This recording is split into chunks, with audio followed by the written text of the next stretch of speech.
नमस्कार साथियों, हिंदी नेटशाला चैनल में आप सभी का पुनः हार्दिक अभिनंदन है।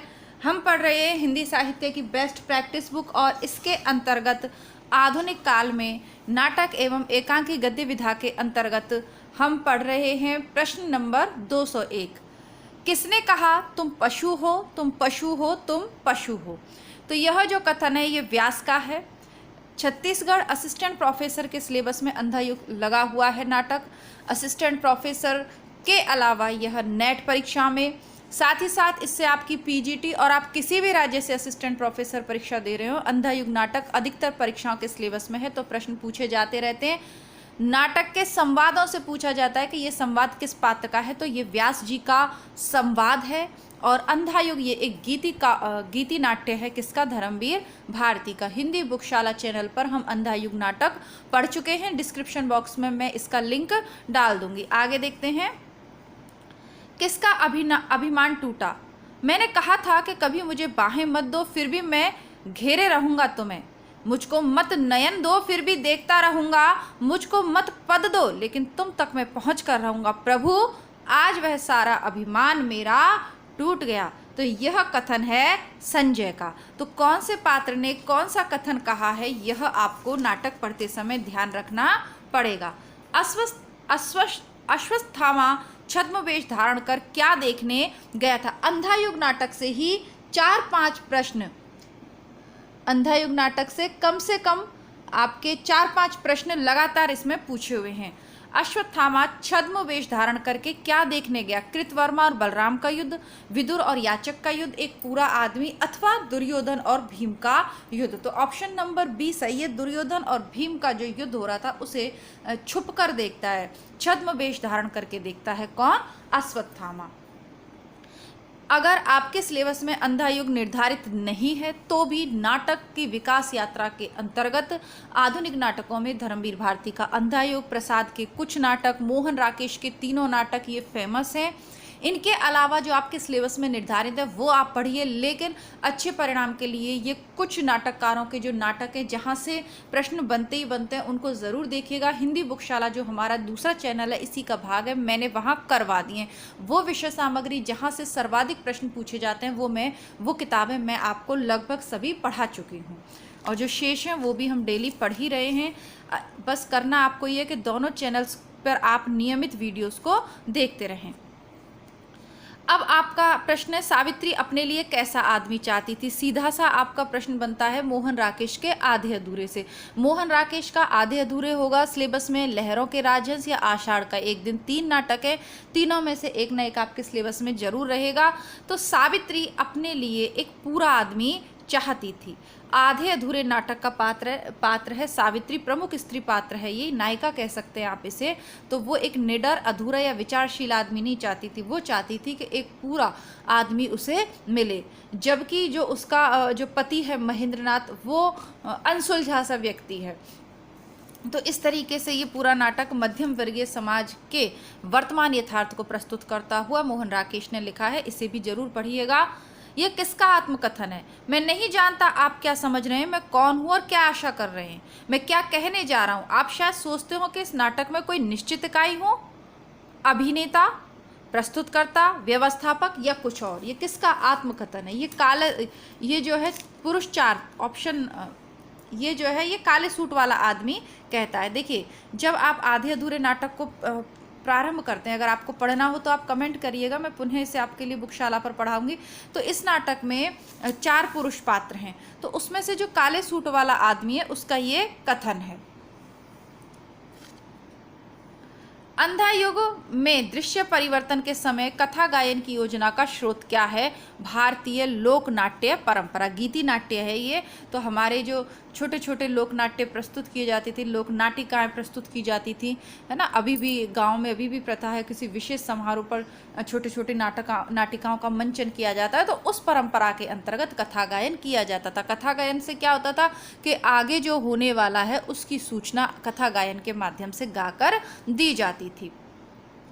सर्वनाग का परिचय क्या है? मालवा का राजा है, पर्णदत्त का पुत्र है, अंतर्वेदी का विषयपति है या मगध का महानायक है? तो ये अंतर्वेदी का विषयपति है। सर्वनाग अंतर्वेदी का विषयपति था। ये स्कंदगुप्त नाटक का पात्र है। जैसा कि मैंने आपको कहा कि आपके ये सभी कुछ मैं करवा चुकी हूँ कहाँ, हिंदी बुकशाला पे, तो कृपया करके आप लोग प्लेलिस्ट चेक करते रहिएगा। यहाँ मैं आपको ये सब चीज़ें अगर पढ़कर भी सुना दूँ तो भी जब तक आप नाटक नहीं पढ़ते हैं आपको पात्र ऐसे रट नहीं सकते कि कौन सा नाटक का पात्र कौन से उसमें था, उसका संवाद क्या है। बहुत सारे संवाद ऐसे हैं जब आपको नाटक ध्यान में रहता है आप संवाद भूल भी जाएंगे, तो पात्र का जो व्यक्तित्व है उसके आधार पर आप लगा लेंगे। जैसे चाणक्य का एक व्यक्तित्व है, तो जब भी कथन आता है तो चंद्रगुप्त यदि नहीं भी पढ़ा था तब भी चाणक्य के कथन एकदम सटीक ही सही जाते थे, क्योंकि चाणक्य का अपना एक व्यक्तित्व है। तो जब तक आप नाटकों को नहीं पढ़ेंगे, उनके पात्रों से परिचय नहीं करेंगे, तब तक कथन याद रखना थोड़ा मुश्किल है। स्वर्ग की झलक एकांकी के रचनाकार हैं उपेंद्रनाथ अश्क। स्वर्ग की झलक एकांकी के रचनाकार कौन है? उपेंद्रनाथ अश्क। बाकी अन्य की जो है वो देख लेते हैं। रामकुमार वर्मा की हमने खूब देखी, भुवनेश्वर का कारवां बहुत फेमस है, और लक्ष्मी नारायण लाल का पर्वत के पीछे ताजमहल, नाटक बहुरंगी और दूसरा दरवाजा काफ़ी फेमस है ना। रामकुमार वर्मा की तो इतनी बार पढ़ चुके हैं कि याद हो गई होंगी। फिर भी देख लेते हैं। पृथ्वीराज की आंखें, रेशमी टाई, चारू मित्रा, सप्तकिरण, कौमुदी महोत्सव, बापू, ये इनकी पूछी जाती हैं, रजत रश्मि वगैरह। बाकी हम पूर्व के प्रैक्टिस सेट, कई सारे प्रैक्टिस सेट हम कर चुके हैं नाटक और एकांकी के, तो बहुत ज़्यादा डिटेल में मैं यहाँ इस पर बात नहीं करूँगी। आगे बढ़ते हैं। प्रसाद का कौन सा नाटक राजतरंगिणी पर आधारित है? तो ये विशाख नाटक है। पहला जो ऑप्शन है विशाख, ये राजतरंगिणी पर आधारित है। राजतरंगिणी संस्कृत का ग्रंथ है। कामना जो नाटक है इनका, वो संस्कृत के प्रबोध चंद्रोदय की भांति अन्योपदेशिक नाटक है। करुणालय एक गीति नाट्य है। यह हरिश्चंद्र और विश्वामित्र का पौराणिक आख्यान है। अजातशत्रु में 3 राज परिवारों मगध, कौशल और कौशाम्बी के केंद्र शासकों की महत्वाकांक्षा और सत्ता लिप्सा को दिखाया गया है। केवीसी झारखंड सब में जो प्रश्न पूछा गया उसको देख लेते हैं। और आपके नेट वाले विद्यार्थी ध्यान दें, ये जो सभी प्रश्न मैं आपको करवा रही हूँ, यदि नेट के पुराने पेपर आपके पास हैं और आप उन्हें नियमित सॉल्व कर रहे हैं तो आप देखेंगे कि भले ही ये पीजीटी या छत्तीसगढ़ के हों या हिमाचल प्रदेश के हों, नेट के पेपर के लिए बहुत उपयोगी है, क्योंकि ये पुराने प्रश्न पत्रों में पूछे हुए हैं। जैसे कि एक फेमस पंक्ति देखिएगा, आहा वेदना मिली विदाई, मैंने भ्रमवश जीवन संचित मधुकरियों की भीख लुटाई। उपर्युक्त नाट्य गीति जयशंकर प्रसाद के किस नाटक से उद्धृत है? तो ये स्कंदगुप्त की है ना, देवसेना ये गाना गा रही है। भारतेंदु की कौन सी रचना नाट्य रासक है? ध्यान दीजिएगा, नेट के पेपर में बारंबार पूछे जाने वाला प्रश्न है। तो नाट्य रासक कौन सा है? भारत दुर्दशा। ऑप्शन में अन्य को भी चेक करते थे। नील देवी एक गीति नाट्य है। सत्य हरिश्चंद्र एक नाटक है। अंधेर नगरी प्रहसन है। अंधेर नगरी बुकशाला पे पढ़ चुके हैं और भारत दुर्दशा शीघ्र ही पढ़ेंगे। भारत भारती हमारी चल रही है। इसके अलावा रामचरितमानस के बालकांड, उत्तरकांड जो आपके हैं वह भी हमारे चल रहे हैं। तो कृपया करके आप लोग नियमित रहें। और जैसे श्रद्धा और भक्ति वाला निबंध आप पूछ रहे थे, तो आपका जो हिंदी नेटशाला है उसकी प्लेलिस्ट में चिंतामणि जो इनका निबंध संग्रह शुक्ल, उसके प्रमुख निबंध में करवा चुकी हूँ, तो वहाँ श्रद्धा और भक्ति मैंने करवा दिया, तो आप चेक करते रहिएगा। हिंदी में समस्या नाटकों के प्रवर्तन का श्रेय किसको है? लक्ष्मी नारायण मिश्र का। और इनका जो फेमस है सिंदूर की होली, जो नेट में भी है, असिस्टेंट प्रोफेसर में भी है, वो हम हिंदी बुकशाला पे पढ़ चुके हैं। मैं बार बार इसलिए बता देती हूँ साथ के साथ, क्योंकि फिर आप लोगों पूछते रहते हो ना कमेंट में, इसलिए। तो समस्या नाटकों के प्रवर्तन का श्रेय को दिया जाता है। उसमें उस नाटक को आप पढ़ोगे तो कई सारे सवाल वो नाटक आपके मन में छोड़ जाता है ना। आपको कभी जो उसकी नायिका है उसकी बातें सही लगेंगी और कभी लगेगा कि ये तो बिल्कुल ही दीन दुनिया से बेखबर, मतलब अव्यवहारिक बातें कर रही है। तो वो कई सारी चीज़ें आप पढ़कर ही समझिएगा, पढ़ने का प्रयास करिएगा। नहीं है उपलब्ध बुक तो आपको बुकशाला पे मिल जाएगा, प्लेलिस्ट में ज़रूर सुनिएगा उसको। लक्ष्मी नारायण मिश्र है। बाकी के ऑप्शंस को भी देख लेते हैं। देखिए, मोहन राकेश के तो रट लीजिए, आधे अधूरे, आषाढ़ का एक दिन और लहरों के राजहंस, इसमें कोई बहुत ज़्यादा वो नहीं है। और भुवनेश्वर प्रसाद का जो फेमस है तांबे के कीड़े, कारवां, इनका एकांकी खूब पूछा जाता है, ये ज़्यादा पूछे जाते हैं। बाकी पूछने को तो वो कुछ भी कर ले। और ये मोहन राकेश का पैर तले की ज़मीन, ये शायद अधूरा है। लक्ष्मी नारायण लाल के देख लेते हैं। अंधा कुआं, मादा कैक्टस, 3 आंखों वाली मछली, सूखा सरोवर, नाटक बहुरंगी, सूर्यमुख, कलंकी, मिस्टर अभिमन्यु, कर्फ्यू, दूसरा दरवाजा, अब्दुल दीवाना, सबरंग, मोहभंग, राम की लड़ाई। ये सभी हैं, लेकिन मुख्य जो पूछे जाते हैं अंधा कुआं, मादा कैक्टस, सूखा सरोवर, मिस्टर अभिमन्यु, कर्फ्यू, ये ज़्यादा पूछे जाते हैं। बाकी पूछने को कुछ भी पूछ ले, ये वो हैं जो मुख्यतः हमने पुराने पेपर्स में पढ़े हैं। लक्ष्मी नारायण मिश्र के देख लेते हैं। अशोक, सन्यासी, मुक्ति का रहस्य, राक्षस का मंदिर, राजयोग और सिंदूर की ओली। इनके जो पूछे जाते हैं, जो आपको रटने हैं, वो है सन्यासी, मुक्ति का रहस्य और सिंदूर की होली, ये ज़्यादा पूछे जाते हैं। ठीक है, तो अब आगे बढ़ेंगे। अंधा युग के निम्नलिखित संवादों को उनके पात्रों के साथ सुमेलित करना। ये यूजीसी नेट में 2019 में पूछा हुआ है। वध मेरे लिए नहीं रही नीति, अब वह मेरे लिए है मनोग्रंथि। तो ये अश्वत्थामा का होगा। ऑप्शन नंबर 4 सी में दिया है, तो सही उत्तर इसका देख रहे हैं, हाँ सी है। फिर आज इस पराजय की बेला में सिद्ध हुआ कि झूठी थी सारी अनिवार्यता भविष्य की। तो ये वृद्ध याचक कहता है, जो कि भविष्य का प्रतीक है। अंतिम परिणति में दोनों जर्जर करते हैं, पक्ष चाहे सत्य का हो अथवा असत्य का।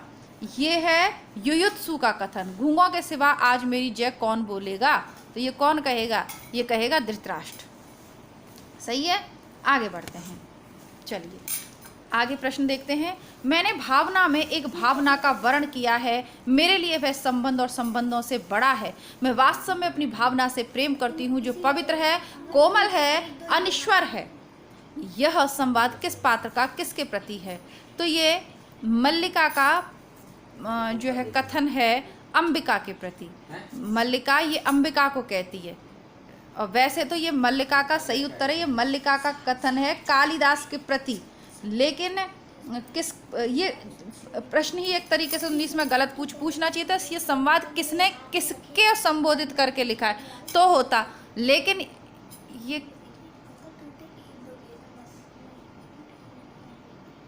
किस पात्र का किसके प्रति है, तो इसने आयोग ने माना मल्लिका का अंबिका के प्रति, यानी मल्लिका अपनी माँ को ये कह रही है। ठीक है, बाकी तो वो कालिदास के लिए कहती है। अंधेर नगरी नाटक का अंतिम दृश्य कौन सा है? शमशान, ये भी पूछा हुआ था, बाकी मैं आपको करवा चुकी हूँ। और कैसे प्रश्न पूछे जाएंगे ये नाटक पढ़ाते समय भी बताया। तो जितने उपलब्ध हैं अधिक से अधिक वो बुकशाला पर आप लोग ज़रूर कर लीजिएगा। प्रकाशन काल की दृष्टि से भीष्म साहनी के नाटकों का सही अनुक्रम। ऑप्शन ए हानुष, माधवी, रंग दे बसंती चोला और आलमगीर। ठीक है, हानुष का है 1977, हानुष का है 1977, माधवी का 84, रंग दे बसंती का 96, आलमगीर का 99। गीति नाट्य कौन कौन से हैं? ए और बी, अग्निलीक और उन्मुक्त। रचनाएं और उनकी विधाएं। गीति नाट्य कौन से? ऑप्शन नंबर बी, ए और बी, अग्निलीक और उन्मुक्त। तो अग्निलीक गीति नाट्य है, उन्मुक्त गीति नाट्य नेपथ्य राग नाटक है और त्रिशंकु एक निबंध है। आगे देखो, आगे देखते हैं। सुरेंद्र वर्मा का नाटक है सेतुबंध। सुरेंद्र वर्मा का नाटक है सेतुबंध। हमीदुल्लाह का है दरिंदे। मुद्रा राक्षस का है मरजीवा। शंकर शेष का है पोस्टर। दया प्रकाश सिन्हा का है इतिहास चक्र। सुरेंद्र वर्मा का है सेतुबंध। हमीदुल्लाह का है दरिंदे। मुद्रा राक्षस का है मरजीवा। शंकर शेष का है पोस्टर। दया प्रकाश सिन्हा का है इतिहास चक्र। तो ये इनको सुमेलित करना था, सही सुमेलित करके मैंने आपको ये बता दिया है। अंधायुग नाटक के अंक शीर्षकों का सही अनुक्रम क्या है? तो अंधायुग के आपको अंक याद रखने हैं। सबसे पहला कौरव नगरी, फिर पशु का उदय, फिर अश्वत्थामा का अर्धसत्य, फिर है गांधारी का शाप। कौरव नगरी, पशु का उदय, अश्वत्थामा का अर्धसत्य और गांधारी का शाप। अब नहीं तुम चली जाओ उसके साथ। कौरव नगरी, पशु का उदय, अश्वत्थामा का अर्धसत्य और गांधारी का शाप। नारी का आकर्षण पुरुष को पुरुष बनाता है, तो उसका आकर्षण उसे गौतम बुद्ध बना देता है। यह संवाद किसका है? तो ये लहरों के राजहंस का है। संवाद किसका है? ये सुंदरी का है। जो लहरों के राजहंस में जो बुद्ध के छोटा भाई है नंद, उसकी जो पत्नी है सुंदरी, उसे अपनी सुंदरता पर बहुत अभिमान है और वो यशोधरा के लिए ये कथन कहती है। ये मोहन राग के, हाँ, तो ये लहरों के राजहंस का है। और इस तरीके से आपके आज की कक्षा को यही समाप्त करते हैं। इसके आगे उत्तरकांड हम पढ़ रहे थे रामचरितमानस का, उसका एक वीडियो इस पर आ जाएगा आपके हिंदी नेटशाला पे। इसके अलावा हिंदी बुकशाला चैनल की प्लेलिस्ट आप ज़रूर चेक करिएगा। फिर भी कुछ रह जाए या कोई मन में संशय हो तो कमेंट बॉक्स में उसको लिखिए। अपने मित्रों तक इन वीडियोज़ को ज़रूर शेयर कीजिए ताकि उत्साहवर्धन हमारा होता रहे। मिलते हैं पुनः आपसे हिंदी बुकशाला चैनल पर, तब तक के लिए नमस्कार, धन्यवाद, जय हिंद।